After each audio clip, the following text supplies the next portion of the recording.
Israel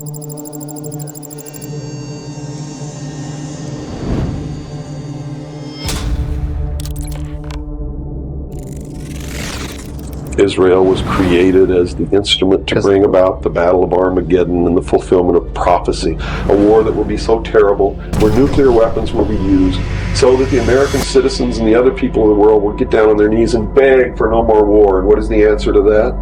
They're going to be told the only way we can guarantee no more war is if we destroy the sovereignty of nations and we come together as one humanity in a one world government. Right. Now I'm telling you, unless the American people wake up and stop it. Now I'm telling you, unless the American people wake up and stop it. I have made it clear to the Israeli leadership that I do not support their expansionist ideas. The indigenous people of that land have rights that cannot be ignored. We must find a fair solution, not one dictated by any single group. Only the Jew knew that by an able and persistent use of propaganda, heaven itself can be presented to the people as if it were hell, and vice versa. The most miserable kind of life can be presented as if it were paradise. The Jew knew this and acted accordingly, but the German, or rather his government, did not have the slightest suspicion of it.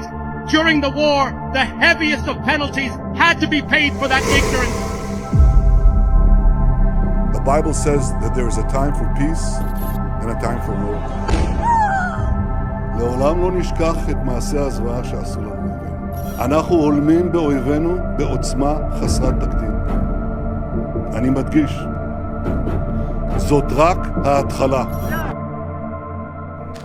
I know your affliction and your poverty, but you are rich. I know the slander of those that say they are Jews, but they are not. They are the synagogue of Satan.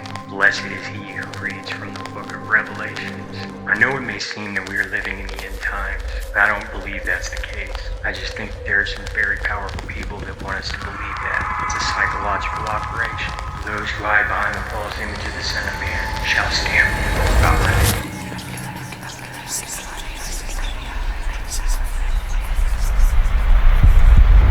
What's the best piece of advice you've ever received?